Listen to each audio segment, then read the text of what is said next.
할렐루야, 할렐루야. 3월 3일 사부 예배 오신 여러분들을 주님의 이름으로 환영하고 축복합니다. 3월 3일입니다. 3월 첫 번째 주일입니다. 여러분 1월과 2월이 어떻게 지나가신지 기억나십니까? 여러분 한 가지 분명한 사실은 그 기억나지 않은 속도가 만큼 3월부터 12월의 시간도 흘러갈 것입니다.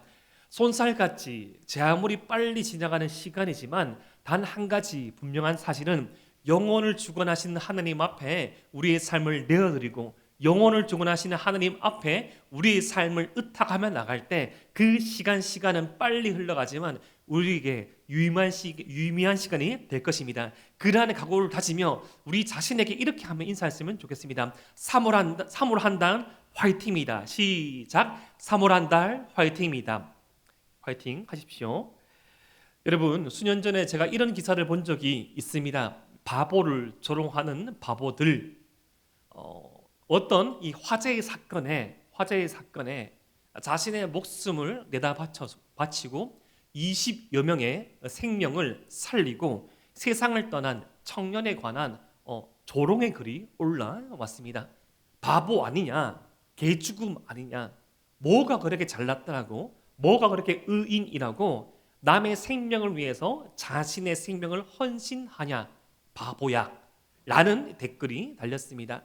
그 댓글 밑에 수많은 또 질타와 수많은 또 찬성과 정말 바보다, 뭐 이렇게 꽃 피워보지도 못하고 왜 지나치면 되지, 왜 그렇게 희생하고 헌신하였는지 막 많은 댓글들이 달려져 있었는데 생각나는 이 고정 댓글 중에 하나가 바로 이것이었습니다.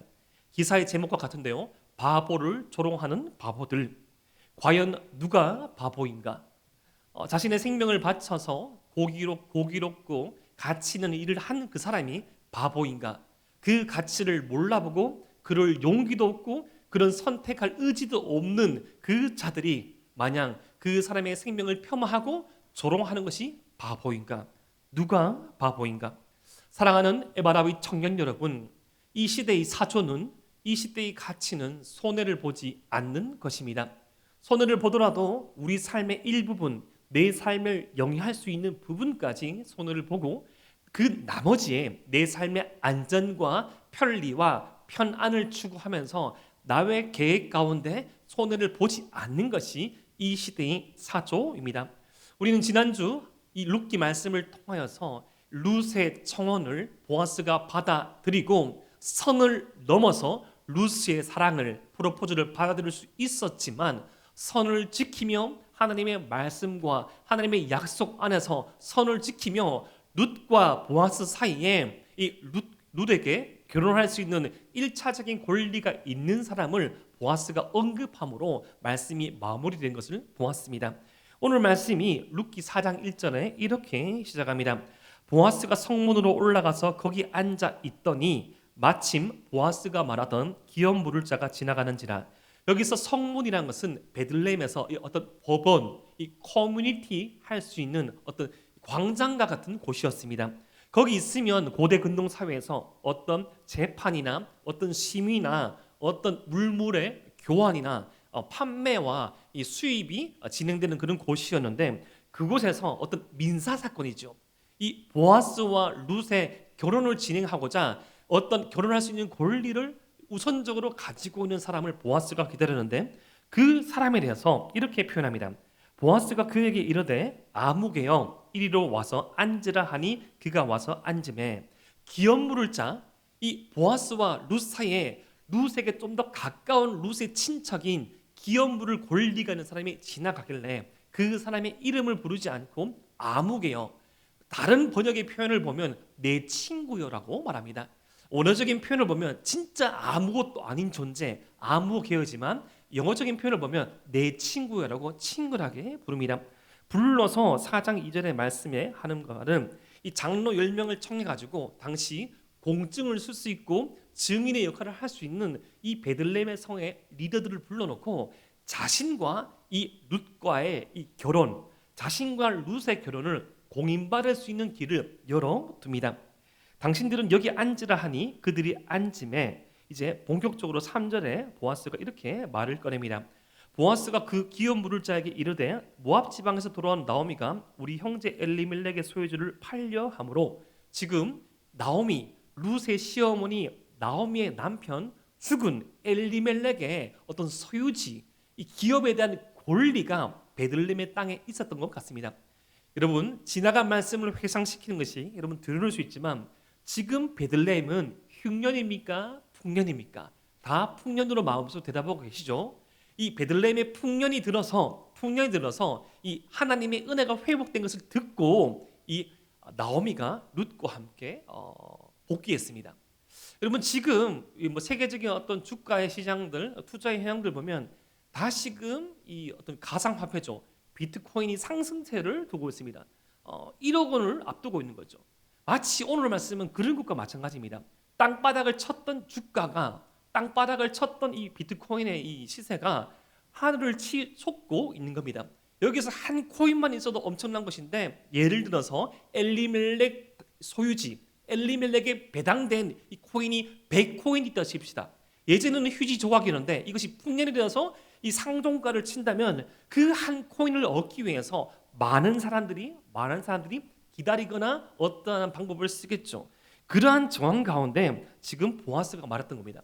지금 엘리멜렉의 이 가뭄에 소속된 이 기업이 있는데 밭이 있는데 유산이 있는데 권리가 있는데 네가 가까운 친척이기 때문에 네가 이 집안을 책임진다고 하면 그 기업을 상속받을 수 있는 권리가 있는데 그것을 사겠느냐고 묻습니다. 그 물음 가운데 이 보아스가 이어서 이렇게 대화하죠. 우리 룻기 4장 4절 말씀을 고개 들고 앞에 있는 자막을 보면서 함께 한번 읽어봅시다. 시작. 내가 여기 앉은 이들과 내 백성의 장로들 앞에서 그것을 사라고 내게 말하여 알게 하려 하였노라. 만일 내가 물으려면 물으려니와 만일 내가 물으지 아니하려거든 내게 고하여 알게 하라. 내 다음은 나요 그 외에는 물을 자가 없느니라 하니 그가 이르되 내가 물으리라 하는지라. 여기 지금 말씀이 전개되는 배경 성문은 당시 커뮤니티의 중심지였습니다. 우리 교회 근처에 있는 법원과 같은 곳, 어떤 공증을 쓸 수 있는 곳, 어떤 방송국과 같은 곳, 모든 것들이 녹화돼서 전파될 수 있는 그런 커뮤니티의 중심지였는데 여기 앉아 있는 이들 그리고 여기 앉아 있는 백성의 장로들, 지도자들 앞에서 이 나오미의 가뭄에 대한 기업에 대한 권리를 네가 결정하라고 말합니다. 근데 제가 설명드렸죠. 지금 상종가를 치고 있는 비트코인의 시장처럼 베들레헴은 풍년이기 때문에 베들레헴은 지금 계속 곡식의 수확이 증대되고 멈추지 않고 있기 때문에 한 평의 땅이라도 더 많이 가지고 있는 것이 절대적으로 유리했기에 그 사람이 이렇게 말하죠. 그가 이르되 내가 물으리라. 내가 그 기업을 상속받겠다. 내가 그 기업을 나의 기업으로 하겠다라고 말합니다. 당연하죠.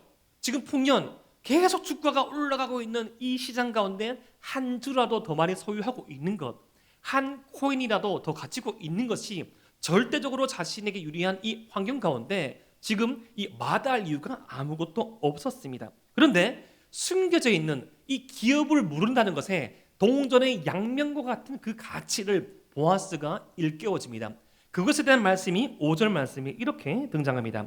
보아스가 이르되 내가 나오미의 손에서 그 밭을 사는 날에 곧 죽은 자의 아내 모압 여인 룻에게서 사서 그 죽은 자의 기업을 그의 이름으로 세워야 할지니라 하니 쉽게 설명드리면 그것입니다. 지금 이 나오미와 룻에게 소속된 이 엘리멜렉의 가뭄에 땅만 네가 취하는 것이 아니라 그 땅을 취할 때 그 모든 소유가 공동 명의가 된다는 것이죠. 지금 이 암흑기를 일컬어지는 가까운 친족이 얼마만큼 많은 재산을 가지고 있는지는 모르겠습니다. 그런데 그 상속받을 이어받을 그 재산이 너의 이름이 아니라 그 여자의 이름, 나오미의 이름, 룻의 이름으로 등재될 것이라는 거죠. 근데 이것은 꼭 여자의 이름이라기보다는 공동의 명의를 의미합니다.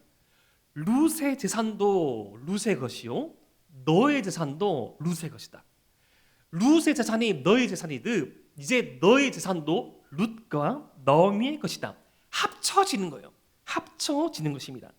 이렇게 공동으로 명의를 등재할 것을 건의하자 이 아모개가 어떻게 반응하죠? 룻기 4장 6절 말씀 이렇게 말합니다. 그 기업 물을 자가 이르되 나는 내 기업에 손해가 있을까 하여 나를 위하여 물으지 못하노니 내가 물을 것을 내가 물으라. 나는 물으지 못하겠노라 하는지라. 여러분, 이 룻기 4장 6절 말씀에 이 강조된 말씀이 있는데 바로 그것은 바로 나입니다. 나는 내 기업에 내 재산에 손해가 있을까 하여서 나를 위하여 물으지 못하노니 내가 물을 것을 너가 물으라. 나는 물으지 못하겠노라. 사랑하는 에바다윗 청년 여러분, 지난주에도 설명드렸지만 이번 주에 다시 연속적으로 룻기 가운데 설명되어지는 이 개념은 바로 기업 물을 자의 개념입니다. 하나님의 나라의 백성들에게 각각의 지파와 가문과 집안 가운데 유산된 획득되어진 그 어떤 재산, 그 어떤 권리들을 남편 없이 남자 없이 여자만 남아있는 더 이상 후손을 볼 수 없을 그 집안에서도 보존할 수 있는 제도가 바로 기업 물을 자는 거예요. 그 여자만 남아있는 집안에 들어가서 그 집안의 사람이 되어서 재산을 보유하고 그 여성으로 이루어진 가뭄의 자유를 보호하고 그 여자만으로 이루어진 그 안전, 생명까지도 보호하는 이 제도, 다른 말로 구속자의 제도를 하나님께서는 마련해 왔는데, 이 제도가 당시 룻기 말씀의 이 시대적인 배경인 사사기 시대에서는 잘 이루어지지 않았습니다. 여기서 잠깐 질문해 봅시다. 여러분, 이번 주 그리고 지난주 계속적으로 우리가 읽어왔던 말씀이 바로 사사기 말씀이죠. 여러분, 사사기 말씀에 이스라엘의 지도자의 이름은 뭡니까? 사사로도 마음으로 대답했죠. 여러분, 이 재판관이라는 이 사사들이 다스리던 시대의 이 이스라엘의 형편이 어떠했습니까? 뒤로 가면 갈수록 대단히 힘들었습니다. 도저히 이스라엘 자손, 하나님의 백성, 하나님을 예배하는 사람들이라고 상상할 수 없는 모습들이 이스라엘에서 펼쳐졌죠. 특별히 여러분들이 읽어왔을 사사기 17장부터 21장 말씀에서는 도저히 입에 담기 힘든 말씀이 기록됩니다. 여러분, 성경은 대단히 폭력적인 부분도 인간의 연약하고 인간의 폭력적이며 인간의 살인마적인 모습도 가감없이 다 실어놓습니다. 여러분, 사사기 17장부터 21장까지 어떤 말씀이 실려졌습니까? 레위인이 자신의 부인 외에 다른 부인 첩을 데리고 살다가 그 첩이 행음하여서 바람이 나서 다른 지역으로 도망갑니다. 여러분, 성직자가 다른 부인을 가지고 있다는 것도 아주 아이러니한 상식에 어긋난 이야기인데, 그 바람난 여인을 붙잡으려고 어느 지역으로 갑니다. 근데 만나서 다시 화해를 하고 잔치를 벌여요. 소위 장인 어른도 아닌 그 집에서, 그 이상한 장인 어른의 집에서, 그 여자의 집에서 먹고 놀다가 자신이 원래 속했던 지역으로 이동합니다. 이동하다가 이 기부하라는 이 지역에서 유숙하게 되는데, 그 기부원 거민 베냐민 지파의 사람들이 그 레위인과 함께 온 여자의 첩을 보고 그 여인을 밤새도록 못 살게 굽니다. 성폭행을 한 거예요. 그런데 그 추행을 하고 폭행을 하는 그 여인, 자신이 어떻게 보면 한때 사랑했던 사람을 이 레위인은 몰라보고 내버려두고 밤새 일어나서 보니 그 여인이 문지방을 잡고 죽어 있었는데, 그 여인의 시체를 이 12덩이를 내서 이 각 지파에게 보냅니다. 여러분, 사람의 시신은 훼손하지 않는 것이 하나님의 백성의 법칙인 거예요. 이미 첩을 둔 것도 잘못된 일이고, 이미 그 첩을 강간하고 성폭행하고 성추행한 것도 잘못된 일인데, 그 죽었던 사람의 시체를 유기하여서 절단하여서 12지파로 보내면 그 모든 것들이 잘못된 일인데, 그 일에 이스라엘 백성들이 어떻게 반응한가 하면 어떻게 이스라엘에 이런 일이 일어나냐, 이 잘못된 일을 저지른 베냐민 지파를 우리가 심판하자. 여러분, 모든 것이 잘못되었어요. 하나님의 백성이 첩을 둬서도 안 되고요, 하나님의 백성이 도망간 첩을 찾아와서도 안 되고요, 그렇게 데리고 온 그 첩을 그렇게 강간하거나 성폭행해서도 안 되고요, 그렇게 죽은 하나님의 백성의 시신을 훼손해서도 안 됩니다. 모든 것들이 잘못되는데, 잘못된 그 연속 가운데 내전이 일어나요. 11개 지파가 한 지파를 이기지 못합니다. 수차례를 집니다. 베냐민 지파에게 다 집니다. 질 때마다 하나님께 물어요. 하나님, 우리가 이 지파와 전쟁을 할까요 말까요? 처음에는 호기롭게 질문을 하다가 그 다음부터는 계속 울면서 질문하다가 마지막 하나님께서 이번에는 내가 너희를 이기게 하겠다. 이겼는데 한 지파가 거의 사라지고 거의 없어질 법한 위기 가운데 사사기 말씀은 결론을 짓습니다. 그 사사기 말씀의 결론이 바로 사사기 21장 25절 말씀입니다.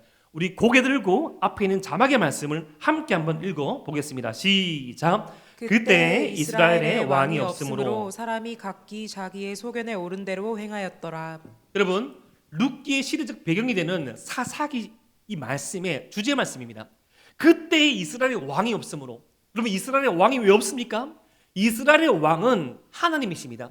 여러분, 대한민국의 진정한 주권자가 누구입니까?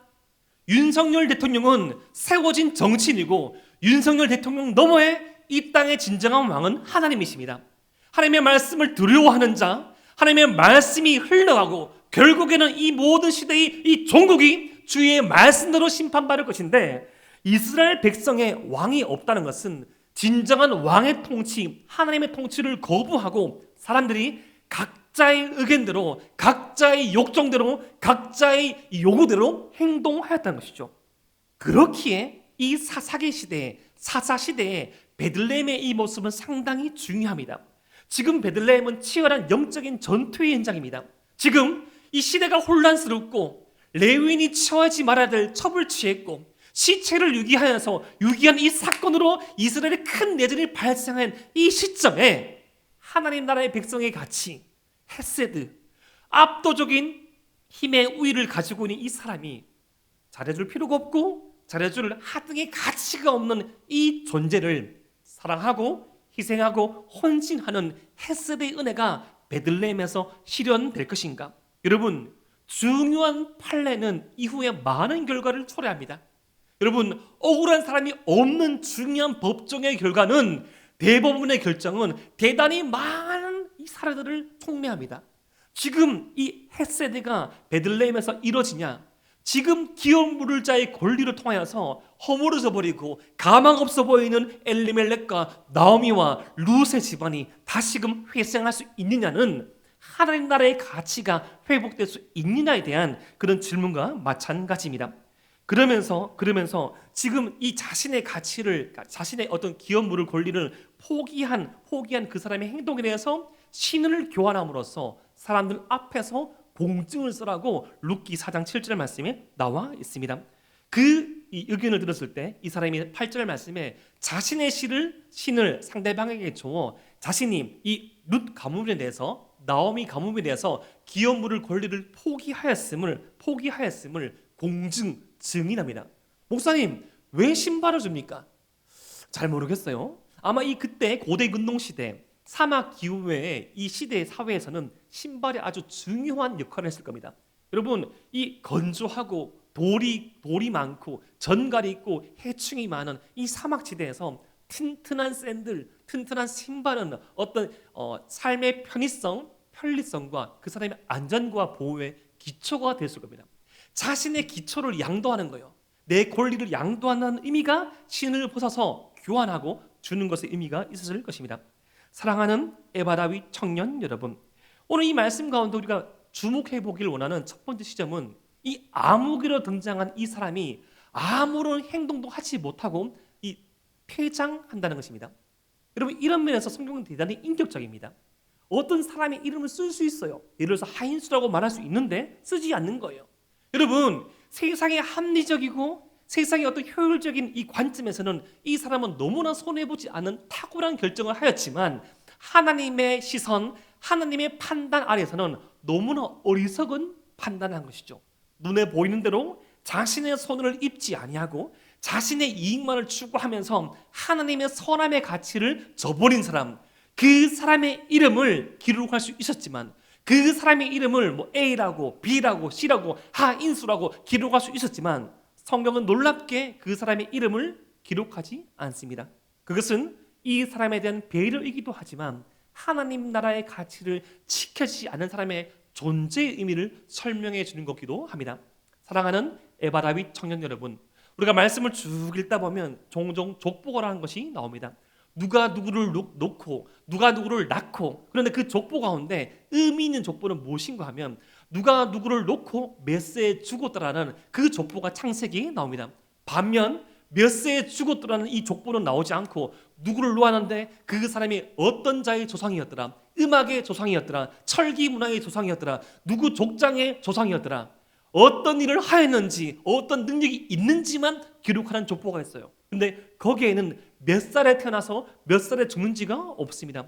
그러한 족보들은 하나님 나라에 속한 족보가 아니에요. 하나님께서 관심 있어 하는 족보는 무엇을 하였는지, 어떤 능력이 있는지, 어떤 자의 조상이 되는지가 중요한 것이 아니라 평범하게 보이는 일상이지만 몇 살에 누구를 놓고 몇 살에 죽었지만 주의 말씀 붙잡고 한 걸음 한 걸음 걸어간 인생, 그냥 그 가정 주의 말씀으로 잘 일으켜 세우고 그에게 주어진 일터 가운데 악을 행하지 아니하고 시냇가에 심기운 나무처럼 소소한 삶의 열매를 맺은 사람, 그 삶의 연수는 주님께서 카운팅 하시라는 겁니다. 몇 살을 살았구나, 얼마만큼의 가치가 있구나. 근데 반면에 무엇을 하였고 어떤 능력이 있고 어떤 사람 족장이 되었더라. 근데 그 사람이, 그 민족이 하나님 나라의 가치를 따르지 않으면 어떤 삶의 연수가 카운팅되지 않습니다. 무의미하다는 것이죠. 오늘 말씀에 등장하는 아무그 때와는 그러합니다. 이 사람의 인권을 보호하는 의미에서 이름이 기억되지 않은 것도 있지만 어쩌면 하나님의 가치를 몰라보는 그 인생은 주님 앞에 기억되지 않는 쓸쓸한 인생이더란 것입니다. 사랑하는 에바라위 청년 여러분, 여러분들은 아무개로 남지 않기를 주님의 이름으로 축복합니다. 정말 주님의 나라의 가치를 위하여서 그 가치를 알아볼 수 있고 현명한 판단과 선택을 할 수 있는 용기와 지혜가 있기를 주님의 이름으로 축복합니다. 이렇게 아무개가 폐장합니다. 그리고 드디어 이제 정식적으로 보아스가 룻에게 청혼을 하고 룻과 보아스 사이를 아무도 막지 않은 그 상황이 되었을 때 이제 보아스가 이렇게 선언합니다. 우리 룻기 4장 9절 말씀을 함께 한번 세 번째 버전으로 읽어 봅시다. 시작. 보아스가 백성에게 이르되 내가 엘리멜렉과 기럯과 말론에게 있던 모든 것을 나오미의 손에서 산 일에 너희가 오늘 증인이 되었고. 제가 세 번째 버전으로 읽어 드릴게요. 그러자 보아스가 원로들과 온 마을 사람들에게 선언하였다. 여러분은 오늘 이 일의 증인입니다. 나는 엘리멜렉이 가지고 있던 모든 것과 기럯과 말론이 가지고 있던 모든 것을 나오미의 손에서 사겠습니다. 지금 장로들과 모든 백성, 베들레헴에서 모든 모인 사람들 앞에서 자신의 선택이 어떠한 의미가 있는지를 알려주고 있는 겁니다. 사랑하는 에바라비 청년 여러분, 한 남자와 한 여자가 만나서 결혼을 하는 것이 이런 의미가 있습니다.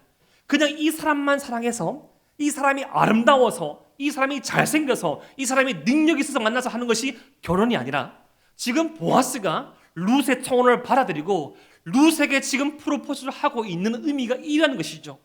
내가 지금 결혼을 하려고 하는 그 이유는 엘리멜렉, 누구죠? 룻의 시아버지, 기럯과 말론, 룻의 남편이자 룻의 시아주버니, 그 죽었던 그 모든 이 집안의 아픔을 끌어안는 일을 제가 하겠습니다. 사랑하는 에바라비 청년 여러분, 한 사람이 한 사람을 만나는 것은 이런 의미가 있습니다. 저희 아내의 그 집안은 건강에 상당히 민감합니다. 그렇다고 저희 집안이 건강에 둔감한 건 아니지만 이러한 저러한 이유가 있어서 상당히 건강에 민감을 해요. 얼마 전에 그런 일이 있었습니다. 저희 아내가 이렇게 저렇게 이야기를 하다가 저한테 진심으로 한번 부탁을 했습니다. 오빠, 이렇게 저런 이유가 있어가지고 오빠가 좀 더 건강하지 않다는 것이 아닙니다. 이 건강을 잘 유지하고 더 행복하게 살기 위해서 정말 한 가지만 부탁하고 싶은데 잠을 좀 꾸준하게 잤으면 좋겠다. 잠을 하루에 6시간 꼭 잤으면 좋겠다라고 부탁을 했습니다. 저는 사실 저희 아내와 결혼하고 난 다음에 지난 10년 동안의 시간을 돌이켜보면 하루에 잠을 보통 한 4시간에서 3시간 반쯤 잤습니다. 잘 수밖에 없었어요. 가족들이 잠들고 난 다음에 제가 할 일, 제가 공부를 하는 거나 묵상하는 것도 있고 저만의 어떤 시간이 필요하기도 했고 사역을 하기도 했고 이러한 저러한 이유가 있었지만 여타 여러 가지 이유를 가지고 아내가 정중하게 진심으로 부탁을 하는 거예요. 저만을 생각한 것이 아니라 온 가족 모두가 건강하고 온 가족 모두가 행복하게 살기 위해서 그 부탁을 하였습니다. 그 말을 이야기 듣는데 너무나 많이 미안하기도 하고 너무나 많이 죄송하기도 하고 또 고민도 되더라고요. 이렇게 잠을 자기 위해서 어떤 것들을 정리를 하고 어떤 것을 뭔가를 해야 되는데, 제가 얼마 전부터 여러분 에바다위 리딩 저스 성경 독반에 제가 가끔씩 2시에 묵상 올린 거 본 적이 있죠. 2시쯤. 그때 그렇게 한 이유가 그 약속을 지키기 위해서 그냥 스트레이트로 잤을 때 6시간 끊이지 않고 자기 위해서 이렇게 올리는 겁니다. 예전에는 뭐 어떻게든 일어나가지고 4시 반에 다시금 하고 6시간 했지만, 내가 건강한 것이, 나에 대한 건강에 대한 어떤 책임을 지키는 것이 아내의 명분이자 의무이기도 하고, 결혼이라는 것은 내 혼자 잘 살고 내 혼자 행복하고 나의 뜻대로 사는 것이 아니라 이 배우자의 집안, 배우자의 행복, 배우자의 아픔까지도 포함하고 함께 하는 거기 때문에 저 또한 그러한 결정을 내렸고 하려고 노력하고 있습니다. 사랑하는 에바라비 청년 여러분, 오늘 이 말씀을 통해서 우리가 알 수 있는 것은 성경이 말하는 진정한 사랑의 원리 또한 우리에게 보여주고 있는 것입니다. 지금 보아스가 룻을 사랑한다는 것은 그러한 의미입니다. 그냥 룻이 신앙이 좋아서, 룻이 아름다워서, 룻이 너무나 매력적이어서 그 사람만 좋아하는 것이 아니라 룻이 가지고 있던 그 남편의 사별까지도, 여러분 기론 혹은 말론이 룻의 죽은 남편의 이름이죠. 그 남편이 죽은 것까지 내가 그 상처를 보듬었겠다. 그의 시아버지 엘레멜렉의 죽음으로 말미암아 이 가뭄에 들이졌던 이 경제적인 아픔, 마음의 상처, 어려움까지도 내가 이해하고 회복시키겠다. 이것은 단순하게 성경이 말하는 사랑의 원리 또한 보여주는 것이 아니라 하나님의 은혜의 가치를 아는 사람의 살아가는 그 삶의 길을 보여주는 것입니다. 이것은 사람을 살리는 길, 하나님의 백성은 사람을 살리는 삶을 산다. 내 혼자 잘 먹고 잘 사는 것이 아니라, 내 혼자 편리하고 편한 삶을 사는 것이 아니라, 조금 손해를 보더라도, 손해를 보더라도 나의 손해로 말미암아 한 사람이 살아날 수 있다면 그 길을 선택하는 것이 하나님 나라의 가치임을 보아스가 보여주는 것입니다. 룻기 4장 10절 말씀, 룻기 4장 10절 말씀 우리 함께 한번 읽겠습니다. 시작. 또 말론의 아내 모압 여인 룻을 사서 나의 아내로 맞이하고 그 죽은 자의 기업을 그의 이름으로 세워 그의 이름이 그의 형제 중과 그곳 성문에서 끊어지지 아니하게 하매 너희가 오늘 증인이 되었느니라 하니. 아멘. 지금 자신의 결정의 의미가 무엇인지를 다시금 명확하게 합니다. 내가 지금 모압 여인, 너희들이 너무나 잘 알고 있는 이방 여인, 이스라엘의 총에 들어올 수 없는 이 이방 여인을 내가 아내로 맞이하겠다. 그런데 그 집안은 아무것도 없다. 아무것도 없이 쓰러진, 황폐히 버려진 그 밭을 내가 사서 다시금 일구겠다. 그리고 그 밭을 다시금 회복시킬 때 얼마만큼 돈이 소요되는지 모르겠지만 내가 그 대가를 다 지불하겠다.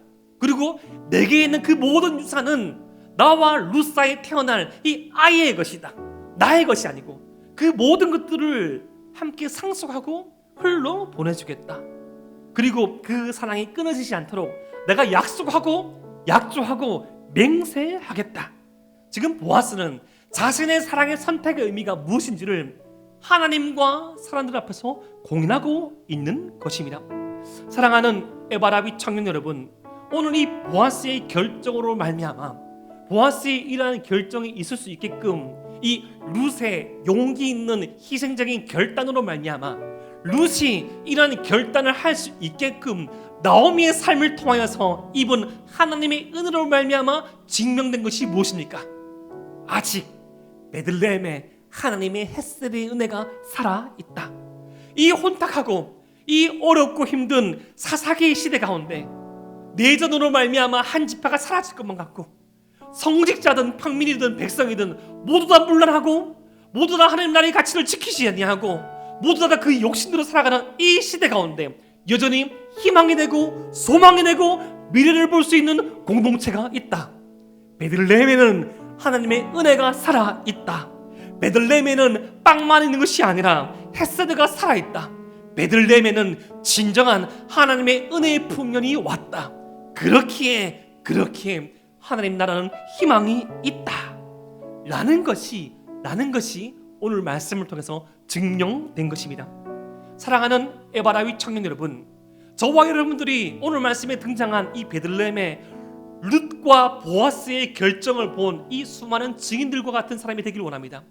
그 증인들은 보아스의 결정을 보면서 룻의 결정을 보면서 소소하게 놀라고 많이 놀라면서 눈물 지으면서 이 혼란스럽고 혼탁한 세상 가운데 여전히 희망이 있구나. 이렇게 하나님의 말씀을 붙잡고 여호와의 날개 앞으로, 날개 밑으로 이 보호하러 온, 숨어 들어온 이 룻을, 나오미를 보다만 살펴주는 하나님의 은혜를 봤을 때, 나 같은 인생에도, 우리 같은 삶에도 하나님의 은혜를 의지하고 의존함으로 나갔을 때 생각지도 못한 인도와 보호하심을 받겠구나. 우리나라 희망이 있다. 이스라엘 희망이 있다. 베들레헴 은혜가 있다라는 그런 확신과 그런 결단 가운데 살아가지 않았을까요? 그 삶 가운데 증인이 되었겠죠. 여전히 욕심과 여전히 자신이 주인 되어서 그 싸움과 싸움이 일어날 때 그 싸움을 멈추면서 아니다, 은혜의 선택을 하자. 손해보더라도 은혜의 선택을 하자. 베들레헴에서 일어났던 이 보아스와 룻의 사랑처럼 진정한 사랑은 가능하다. 하나님의 은혜는 지금도 흘러가서 지금도 사람을 살리고 지금도 공동체를 회복시키고 있다. 나 또한 그러한 은혜를 선택하겠노라. 라는 선택이 이어지지 않았을까요? 사랑하는 에바라위 청년 여러분, 하나님께서는 지금도 그 한 사람을 찾으십니다. 하나님의 열심으로 그 한 사람 보아스와 룻과 나오미를 찾습니다. 여러분 잊지 마십시오. 이 모든 일들의 출발은 나오미의 가정에 찾아들어온 슬픔이었습니다. 시험에 합격하여서, 사업이 대박나서, 자녀가 합격하여서, 승진하여서 이 일이 촉진된 것이 아닙니다. 그냥 정통적인 신앙이 아니라 먹고 살려고 바동쳐서 모압으로 도망쳤는데 그 도망친 땅에서 남편이 죽었어요. 두 아들들을, 그래도 살아남은 두 아들들을 좀 살게 해보겠다고 이방 여인에게 장가 보냈어요. 믿음의 남편이 아니었습니다. 믿음의 배우자가 아니었습니다. 3대의 집안이 아니었어요. 주님 앞에 죄송하였지만 살아보겠노라고, 그 땅으로 살아보겠노라고 장가 보냈습니다. 수년가지 못하여서 죽었어요. 그 형편없는 나오미의 삶을 보고 욕할 수 있고 손가락질을 할 수 있었지만 룻과 오르바는 나오미와 함께하기를 선택했습니다. 그렇다면 룻의 삶은 어떠하였습니까? 너무나 가치 없어 보이고 형편없어 보였다고 생각할 수 있는 자신의 삶이었지만 그 모압 땅에서 가장 선한 삶을 보였던 것이에요. 오르바는 자신의 조국으로 돌아가고 룻은 끝까지 자신의 가족과 조국도 버리고 룻과 함께하기를 선택하죠. 내 어머니의 하나님이 나의 하나님이 되겠고 내 어머니가 죽는 곳에 나도 죽겠습니까? 여러분, 어떤 며느리가 그런 말을 합니까? 훌륭한 삶이었어요. 형편없는 삶이었습니다. 구겨진 종이와 같은 삶, 폐기된 쓰레기와 같은 삶, 구제불능의 삶, 단 한 건도, 단 한 차례도 행복이라는 것을 말할 수 없던 삶, 그러한 삶을 통해서도 룻은 하나님을 보았습니다. 여러분 착각하지 마십시오. 우리 어떠한 성공과 어떠한 잘됨으로 말미암아 하나님께서 빛나는 것은 아닙니다. 반대로 우리의 어떠한 구겨짐과 어떠한 낭만과 실패의 삶일지라도 주님 손에 붙잡히면 다른 누군가에게 복음의 통로가 될 수 있다는 것입니다. 그 구겨진 나오미의 삶을 보고 룻은 희망을 발견했습니다. 그런 나오미의 삶이 하나님의 은혜를 알게 하는 통로가 있다면 저와 여러분들 가능성이 있잖아요. 저와 여러분들 연속된 3번의 죽음은 맛보지 않았잖아요. 연속된 3번의 실패만큼은 맛보지 않았잖아요. 그렇게 돌아온 고향 앞에서 준비된 사람, 예배된 사람, 보아스를 알아볼 수 있는, 받아들일 수 있는 믿음의 틀들이 룻과 나오미에게 주어졌습니다. 보아스는 어땠을까요? 당시 편익권과 선입견과 그 편입한 그 가치 체계를 뛰어넘은 이방 여인이었지만 하나님 나라의 가치를 알고 그 시어머니를 봉양하며 젊은 남자에게 시집까지 아니하고 주의 은혜 알기로 도망가온, 주의 은혜 알기로 찾아온 그 여인을 알아볼 수 있는 사람, 선을 지키고 힘이 있었지만 선을 지키고 보호하며 가장 매력있게 행동할 수 있는 하나님의 말씀에 붙들린 보아스. 결국 실패와 낭만과 어려움으로 시작된 이 모든 말씀, 아무것도 없는 빈 인생 가운데 하나님의 은혜가 이어진 그 룻의 예장은 결국 가장 선한 것들로 채워지게 되었습니다. 저와 여러분의 삶, 우리 공동체의 삶을 단정짓지 맙시다. 텅 빈 이 환경, 텅 빈 우리의 인생일지라도 하나님의 은혜의 풍년일 때가 왔을 때 상상치도 못할 체험이 일어날 것입니다. 누군가에게 나오미와 같은 삶에게, 누군가에게 룻과 같은 결단인 자에게, 누군가에게 보아스와 같은 하나님 나라의 가치를 알고 위대한 소소한 선택을 할 수 있는 그 청년 한 사람 통해서 주의 열심으로 말미암아 하나님의 나라가 확장될 것입니다. 그 선한 일에 동참하고 쓰임받는 저와 여러분 되시기를 주님의 이름으로 축복합니다. 기도드립니다.